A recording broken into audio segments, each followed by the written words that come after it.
Welcome to Kenpo University. My name is Alan Babinick and I'm your instructor. Today we're talking about the definition of forms. There's so much to talk about as far as forms go. There's so much information in them that this is just the definition. We're going to have the whole section on Kenpo University devoted to katas.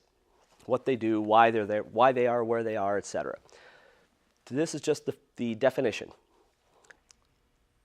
The first definition is a form is a categorized library of techniques and or basics to synchronize the upper and lower body to work together as a unit. The second definition has 4 parts to it. There's a lot to these. So the second definition has 4 parts. A form does not represent a fight. It teaches the rules and the principles of motion, that everything has an opposite and reverse, and gives you an example. So there's a lot to those. Make sure you watch the what this means part of the tape to find out what they are. But definition number 1, a form is a categorized library of techniques and or basics to synchronize the upper and lower body to work together as a unit. Definition number 2, does not represent a fight, teaches the rules and principles of motion, that everything has an opposite and reverse, and gives you an example.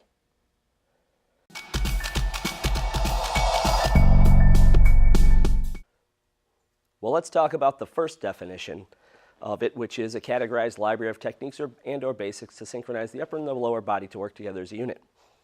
Let's rip that apart and take a look. A categorized library of techniques and or basics. So when you think of a library, it's got all the information in the library, right? And it's all categorized. The library uses the Dewey Decimal System. We use katas, is how it goes. So when you say, well, how's it categorized? Just take a look at your katas. Short 1, it's walking the neutral bow. Long 1, walking the forward bow. Short 2, cat stances. Long 2, C-steps. So when you look through your dictionary forms, you can see that it goes category by category or stance by stance as it goes through. And then we're using techniques and or basics. So the basics are going to be in the definition forms, and the techniques are going to be in the encyclopedia forms, which is short 3 and up, in case you didn't know that. So it is a categorized library.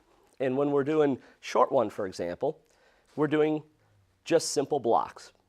When we do long 1, we're doing blocks, then strikes, but pretty much just punches. Okay? When we do short 2, now all of a sudden we're moving a different direction, and now we're doing different strikes. We're doing the sword hand, we're doing the punch again, we're doing a middle knuckle rake, we're doing half fists, we're doing palms. So all of a sudden, you can see the categories of strikes building up, and then when you look at long 2, you go, well, there's a lot more in long 2, and all the rest of the katas. So it's all categorized, it's all put together in what makes really good sense for katas. I was a Taekwondo person before I was a Kenpo person, and they never really, at least the school I went to, never really explained what any of the katas did. It was just something you learn, move on to the next one. Learn it, move on to the next one. And we just did them over and over and over, trying to get them perfect just to basically make your basics good, all right? So when you look at short 1 through long 2, we're doing a categorized library of basics pretty much. You can see some techniques built into those, but those are the categorized libraries of basics. Now, the second part of it, to synchronize the upper and lower body to work together as a unit. So when we did star block set, or blocking set, whatever you call it, we stood in a horse stance. It's a hand isolation, and we just did the blocks. We took the legs out of it so that we could concentrate on what our hands are doing. When we did stance set, we put our hands on our hips, we took our hands out of the stances totally, and we just worked on just the stances. So that was working, so set, those 2 sets at least worked just the upper body or just the lower body, and we didn't try to use anything together as a unit. And then when we do short 1 or any of the other katas, now you're stepping back and blocking, you're doing everything together.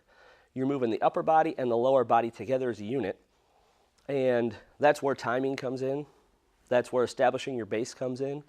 Again, long one, you're learning how to walk the forward bow, which, if you don't know about that, we'll have a video on that, or catch Mr. Planis's video on long one. Mr. Planis has every single one of the katas on video. He's the guy that you want to go buy those videos. That has all the information in it, okay? Well, he leaves some stuff out because otherwise they'd be 3 hours or 4 hours long each, but it has all the important information in it. Okay, so you're using a categorized library of techniques and or basics, and it synchronizes your upper and lower body to work as one unit. Let's talk about the second definition. And again, there's 4 parts to it. Does not represent a fight, teaches the rules and principles of motion, that everything has an opposite and reverse, and gives you an example. So katas, because they follow patterns and line, and we say we're following the kata lines instead of the technique lines, they don't represent a fight. So you're never going to say, oh, I can do this kata out on the street and fight somebody with it. Doesn't work that way. All right? So they don't represent a fight because a lot of times in a technique, I might, if I was standing here in a technique, I might step off to that corner and do a block and then hit you or whatever. But in the kata, because I'm trying to stay on my plus sign, I'm not on the X yet, I didn't switch my pattern, I'm not going to step to the corner, I'll just step straight to you. I'll step straight up here to you because I have to stay on the pattern. So when we're doing the techniques in the katas, they don't all follow kind of the right way to move because we're doing the kata lines, not the technique line for it. So does not represent a fight. That's what we talked about. It teaches the rules and principles of motion. So go look at the test page and go look at the video glossary, look at all those rules and principles. Every single rule and principle on that page is covered somewhere throughout the katas. All right? They're all there. They're all covered. Nothing's missing. You just have to look for them, basically. All right? Of course, short one, establish a base, right? So rule number 1, establish a base right off the bat, and it just takes you from there, and it's just going to keep adding rules and showing you the rules and the principles of motion. They're all in there. So if you need something to do, go look at the video glossary, pick out a rule or principle, go through your katas, find it. All right, something to do. So number 1 was does not represent a fight. Number 2, teaches the rules and the principles of motion. Number 3, that everything has an opposite and reverse. Now this is a really interesting one if you want a project. All right? So when we're doing long one, if you throw a punch and then you bring your hand back, that's an elbow.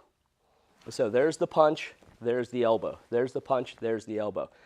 If in some kata somewhere we went punch, punch, punch, there's my opposites. So opposites are right side, left side. So if I was doing right punch, left punch, somewhere in a kata, that's showing the opposites. If I'm showing punch, elbow, punch, elbow, punch, elbow, those are reverses. Now, when you're doing long 3 and up, you see the opposites because you're doing this side of the technique, then you're doing this side of the technique. You're doing the left and the right side, so you see the opposites. When you're doing the dictionary forms, you got to find them. So, and it's something to look for. You know, you got to go look for some of this stuff. And then, so 1 does not represent a fight. 2 teaches the rules and principles of motion. 3 that everything has an opposite and reverse. Oh, by the way, that's footwork too. The footwork counts. All right. And 4 gives you an example. An. It doesn't give you every example. It can't. The katas would go on forever. And kind of who wants that, right? So it's going to give you an example of a rule or principle, an opposite and reverse. So it may not show you every single variation of it, but it'll give you enough to make you go, huh, wait, I'm going to think about that for a second. So it gives you an example to help you think about things. That's one thing about Kenpo, is that it makes you think. All right? If you think it's just about hitting people and, you know, having fun doing techniques, no, not at all. It's all about how much you can think about what you're doing. So the rule number 2, all over again, was it does not represent a fight. Teaches the rules and the principles of motion. Teaches you that everything has an opposite and reverse, and gives you an example. Thank you for watching this video production from Kenpo University.